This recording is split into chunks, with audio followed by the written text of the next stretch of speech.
खाने के बारे में एक बात बताऊं, मैं फूडी हूँ। I'm a foodie. Foodie, yeah. मुझे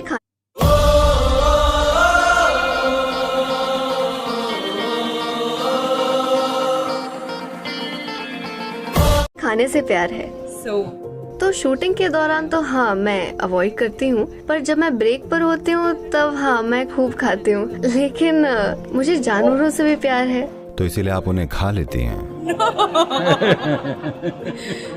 जब मैं कोई ऐसी घटना देखती हूँ।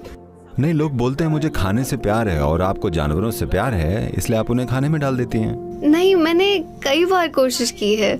मतलब ओके, मुझे नॉनवेज खाना छोड़ना है, मैंने ये कोशिश भी की है। तो 1 हफ्ते या 10 दिन तक नॉनवेज से दूर रही, पर जैसे मैं किसी को नॉनवेज खाते देखती हूँ, मेरा मन कहता है ऐसा है अगले महीने से मैं क्या करूँ, मैं इससे कैसे बाहर आऊँ। आपको बताऊँ, मेरे 2 पालतू जानवर भी हैं और मैं कैसे कहूँ सदगुरु, आप इस दुविधा के बारे में, ये नॉनवेज खाने के बारे में क्या कहेंगे? आप अपने पालतू जानवरों को कब खाने वाली हैं? oh no. No. They're like my babies. लोग यही कहते हैं। वैसे मैंने लोगों को चिकन और बाकी जानवरों से बड़े अच्छे से बात करते देखा है और अगले ही हफ्ते वो उन्हें खा लेते हैं।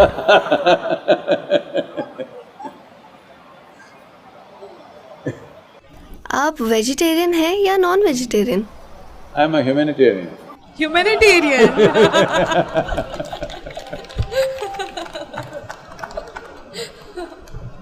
सही।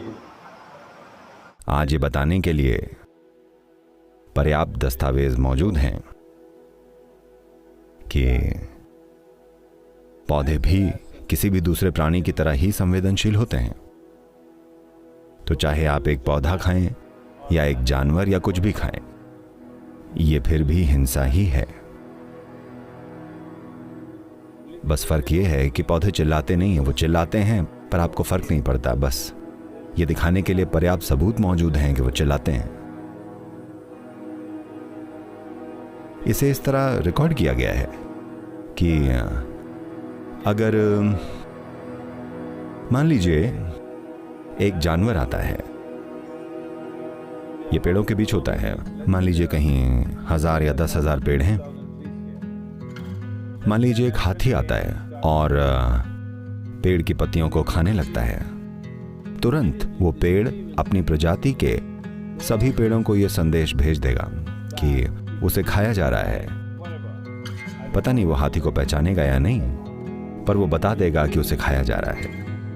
और मिनटों में अगर वो हाथी दूसरे पेड़ों के पास गया तो सारे पेड़ अपने पत्तों में कुछ मात्रा में जहरीला पदार्थ पैदा कर लेंगे। जब हाथी उसे खाने की कोशिश करेगा तब उसे उसका स्वाद कड़वा लगेगा और वो जहरीला होगा, तो उसे नहीं छुएगा। तो उनमें आपस में इतनी ज्यादा संवेदनशीलता होती है। तो चाहे आप कोई फल या सब्जी तोड़ें या कोई जानवर को काटकर खा लें, ये सब क्रूरता ही है। बस इतना है कि हमें इसे थोड़ी संवेदनशीलता के साथ करना होगा, सिर्फ उतना जितना जरूरी हो। आपको ये फूडी होने का ख्याल छोड़ देना चाहिए। हम सब खाना खाते हैं, हमें खाना खाना चाहिए, वरना ये अपने साथ क्रूरता होगी। पर खाने के साथ पहचान बना लेना ये ठीक नहीं है, क्योंकि उसका मतलब है तब हम सिर्फ अपना पोषण नहीं कर रहे होंगे बल्कि उसी में डूब जाएंगे। हमें अपना पोषण करने का अधिकार है। एक जीव के रूप में हमें अपना पोषण करने का अधिकार है, क्योंकि दुनिया में भोजन का चक्र ही ऐसा है। लेकिन हमें यह अधिकार नहीं है कि हम निर्दयी होकर Take another life just for pleasure. सिर्फ मजे के लिए किसी को मार डालें। हमें ऐसा करने का कोई हक नहीं है। हमें इस जीवन को पोषित करने का पूरा हक है, पर हमें दूसरे जीव को मारने का मजा लेने का कोई हक नहीं है। तो खुद को फूडी मत कहिए, क्योंकि भोजन को कभी आपकी पहचान नहीं बनना चाहिए। जिंदा रहने के लिए, पोषण के लिए हमें किसी पल में जो कुछ भी खाना पड़ेगा हम खाएंगे। Thank you. Thank you, Sadhguru.